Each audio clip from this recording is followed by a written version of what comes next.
Vítam všetkých pri počúvaní. Dnes sa pozrieme, a myslím, že naozaj do hĺbky, na jednu z podľa mňa najfascinujúcejších postav východu vôbec. Určite.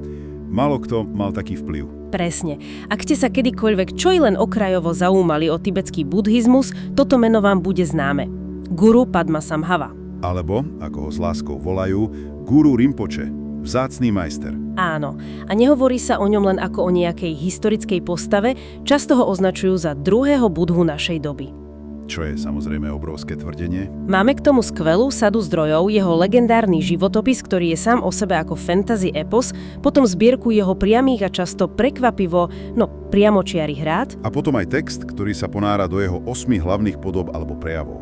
Sú to naozaj bohaté materiály. Našou misiou dnes bude teda zistiť, kto vlastne bola táto postava, aké sú jej kľúčové učenia a prečo jeho odkaz rezonuje tak silne aj po toľkých storočiach. Poďme sa do toho ponoriť. Musíme začať práve tým jeho pôvodom, pretože to nie je, bežný životopisný údaj. To teda nie je. Všetky zdroje sa zhodujú, že nebol zrodený z lona matky. Zjavil sa spontáne ako 8-ročný chlapec. Sediaci v srdci obrovského lotosového kvetu. Presne tak. Na jazere v kráľovstve Odiana. A teraz sa podržte, Buddha Shakyamuni mal údajne predpovedať jeho príchod. A povedať, že príde bytosť, ktorá bude ešte osvietenejšia ako on sám. A tu sa treba zastaviť, pretože pre západnú myseľ to znie, ako mýtus. Samozrejme. Ale v tej symbolickej rovine je to extrémne silné. To narodenie z lotosu, viete, kvetu, ktorý rastie z bahna, no sám zostáva úplne nepoškvrnený. To symbolizuje čistotu. Čistotu a slobodu od bežných svetských obmedzení. Ukazuje to, že osvietená myseľ, tak povedať, nie je viazaná pravidlami, ktoré platia pre nás ostatných. Je to vlastne spôsob, ako povedať, pozor, tu sa začína príbeh, ktorý presahuje vaše bežné chápanie reality. Počkajte, toto musím spracovať. Samotný Buddha mal povedať, že príde niekto ešte osvietenejší ako on. To je neuveriteľne silné tvrdenie. Je to tak? V podstate mu tým dal najvyššiu možnú referenciu, aká vôbec existuje. Presne. Vytvoril tým priestor pre kontinuitu a zároveň pre úplne novú kapitolu. A ten príbeh pokračuje, keď ho nájde miestny král Indrabhuti. Ktorý bol bezdetný a modlil sa za dediča, áno. A vezme ho do paláca a položí mu 5 základných otázok. Odkiaľ si? Kto sú tvoji rodičia? Čo ješ a čo tu robíš? A tie odpovede sú proste fascinujúce. Ten malý chlapec mu povie: môj otec je čisté vedomie, Samantabhadra. Moja matka je absolútna realita, Samantabhadri. A pokračuje. Živím sa dualistickými myšlienkami ľudí a som tu, aby som zničil jedy mysle. Žiadostivosť, hnev a nevedomosť. V podstate mu v niekoľkých vetách vysvetlil celú filozofiu, to je neuveriteľné. A to je na tomto kľúčové. On nehovorí v kategóriách bežného sveta. Jeho odpovede poukazujú na to, že jeho pôvod nie je v tomto svete príčiny a následku. Je odinakiaľ. Je emanáciou Budhy Amitábhu, stelesnením múdrosti všetkých budhov. Pre nás to vyzerá ako mágia, ale z jeho pohľadu je to asi tak prirodzené, ako keď my dýchame. Rozumiem. Premysel, ktorá vidí realitu takú, aká je, proste neplatia naše bežné obmedzenia. A zrazu sa otvára otázka. Čo ak by sme aj my dokázali viac, než si myslíme? To je skvelá otázka. A práve s touto, povedzme, neobmedzenou schopnosťou prišiel do Tibetu, čo bola jeho najslavnejšia misia. Áno. Buddhizmus tam už síce bol, ale bol veľmi krehký. Keď sa kráľ Trisong Detchen pokúsil postaviť prvý veľký kláštor Samie, narážal na obrovský problém. Neustále. Všetko, čo cez deň postavili, bolo v noci zničené. Áno, zdroje hovoria o miestnych božstvách a démonoch, ktoré sa jednoducho bránili novej viere. A vtedy si poradcovie kráľa spomenuli na príbehy o veľkom majstrovi z Odiany. Povedali: potrebujeme niekoho, kto sa vyrovná s týmito silami na ich vlastnej úrovni. Potrebujeme Padmasambhavu. Tak ho pozvali do Tibetu a jeho prístup je to, čo ma naozaj zaujalo. On tam neprišiel ako nejaký exorcista, aby tie sily vyhnal alebo zničil. Nie vôbec. On s nimi bojoval, premohol ich, ale potom spravil niečo úplne nečakané. Presne, a to je na tomto revolučné. On ich nezničil, on ich transformoval. Donútili ich zložiť prísahu, že odteraz nebudú darmu ničiť, ale budú ju chrániť. Premenil najväčších nepriateľov buddhizmu na jeho najmocnejších ochrancov. Namiesto boja ponúkol integráciu. Áno. A to je princíp, ktorý sa tiahne celým jeho učením. A to je kľúčový rozdiel však, pretože zničiť niečo je, relatívne ľahké, ale premeniť to vyžaduje skutočnú múdrosť a súcit.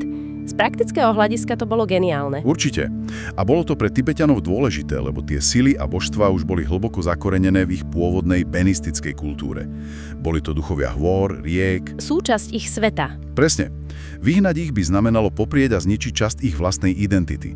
Padmasambhava im ukázal, ako si môžu svoju kultúru a svoj svet ponechať, ale dať mu nový, hlbší buddhistický zmysel. Takže on vlastne neurobil z buddhizmu cudziu importovanú vieru. Ale niečo, čo vyrástlo priamo z tibetskej pôdy. A hneď potom, ako boli tieto sily podmanené, kláštor Samie bol bez problémov dokončený. Vysvetili tam prvých 7 tibetských mníchov a buddhizmus sa v Tibete udomacnil natrvalo. Konečne. Ale Padmasambhava myslel aj na budúcnosť. Vedel, že učenia, ktoré odovzdal, nebudú stačiť pre všetky budúce generácie s ich špecifickými problémami. A to nás privádza k úžasnému konceptu dharmy. Skryté poklady. Presne tak.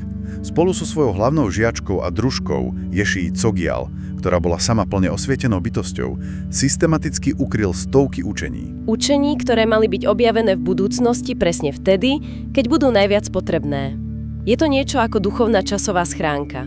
Áno, dá sa to tak povedať, ale je to oveľa sofistikovanejšie.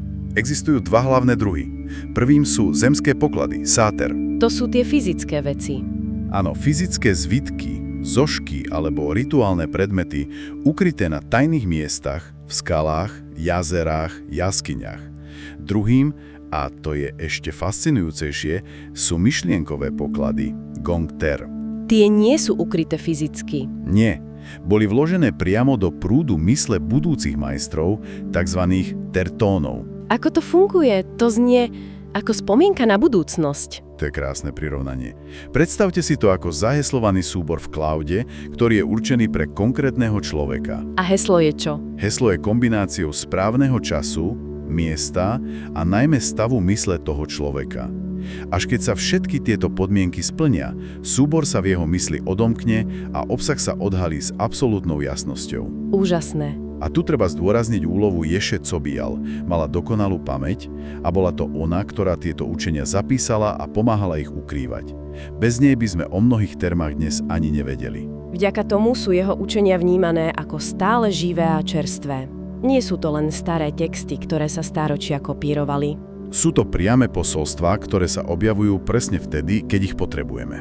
Poďme sa pozrieť na niektoré z týchto posolstiev.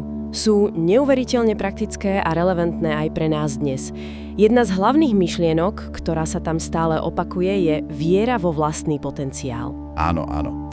V jednom zo zdrojov hovorí, neexistuje niečo ako obyčajný praktikujúci. Každý praktikujúci je výnimočný. A potom dodáva, každá cítiaca bytosť má v sebe budhovskú podstatu. Takže my všetci sme vnútri budhovia, len sme si to neuvedomili. Presne. Toto je absolútne kľúčové. Nehovorí, že sa môžeme stať budhami, ale že nimi už sme. Našou jedinou úlohou je odstrániť tie mrakyni vedomostí, ktoré nám v tom bránia vidieť. A to mení celú dynamiku vzťahu k učiteľovi, ku guruovi. Úplne. Guru ti nedáva niečo, co nemáš. On ti len ukazuje, čo už v tebe dávno je. Presne. Guru ti dá mapu, ale cestu musíš prejsť sama. A učenia sú nástroje na túto cestu. V jednom texte je použitá skvelá analógia. Povedzte. Je to ako dať bezdomovcovi milióny dolárov. Ak by si povedal, aké je úžasné požehnanie, toto si odložím a nikdy nepoužijem. A naďalej by žil na ulici. Aký zmysel by ten dar mal? Žiadny. Rovnako je to s učeniami. Sú nám dané na to, aby sme ich aktívne použili na transformáciu našej situácie. Nie aby sme si ich len intelektuálne uložili do poličky. A v jednom zo zdrojov som našla skvelú analógiu, ktorá to vystihuje ešte lepšie. Hovorí, že nestačí učeniam len rozumieť. Porovnáva to s bojovými umeniami. Začiatočník, ktorý sa naučí pár chvatov, má okamžite chuť sa predvádzať a lámať tehly, aby dokázal svoju silu. Áno, to poznáme. Ale skutočný majster, ktorý pozná svoju silu a jej deštruktívne dôsledky, je zdržanlivý, pokorný a láskavý. Vie, aká obrovská je jeho sile a preto ju nepoužíva zbytočne. Presne tak. Rovnako, keď niekto naozaj pochopí hĺbku učenia, stane sa pokornejším, nie arogantnejším. To mi pripomína ten známy citát, že skutočná sila je vedieť, kedy ju nepoužiť.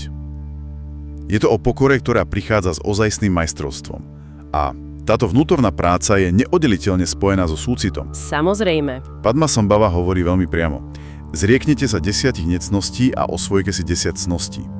Nepovažujte žiadnu cítiacu bytosť za svojho nepriateľa. Je to len klam vašej mysle.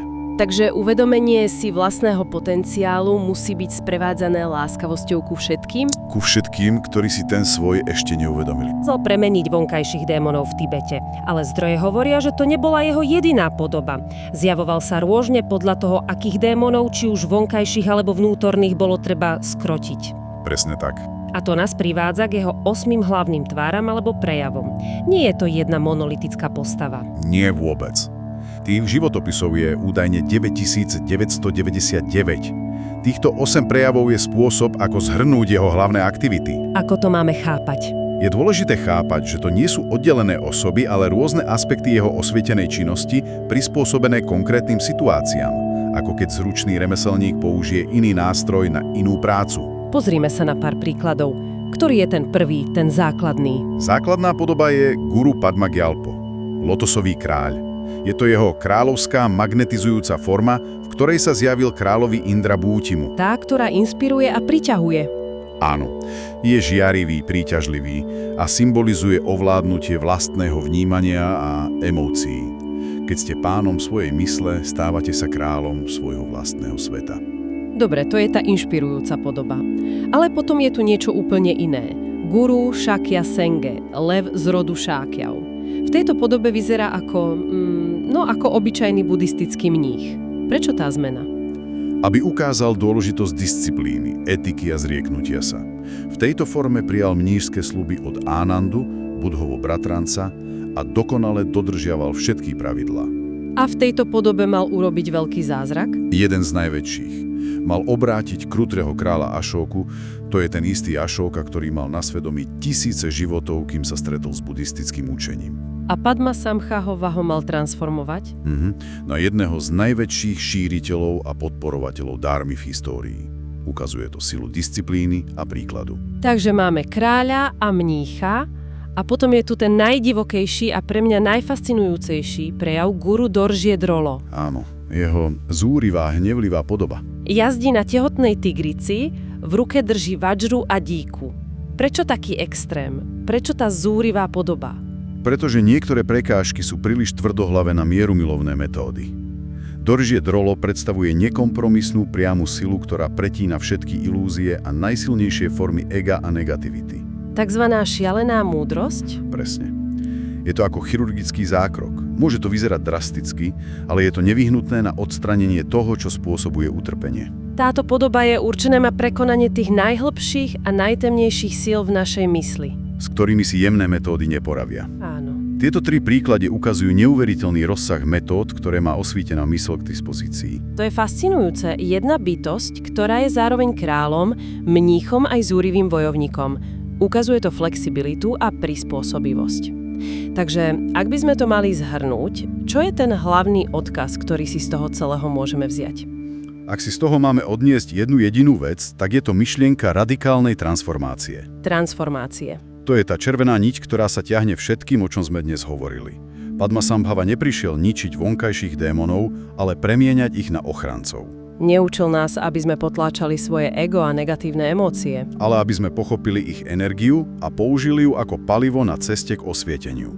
Jeho rôzne podoby nie sú len mytologické postavy. Sú to symboly rôznych stratégií, ktoré môžeme použiť na prácu s vlastnou myslou. Takže to nie je len historický príbeh, to je vlastne manuál. Presne tak. Manuál na prácu s vlastnou myslou. To sa mi páči.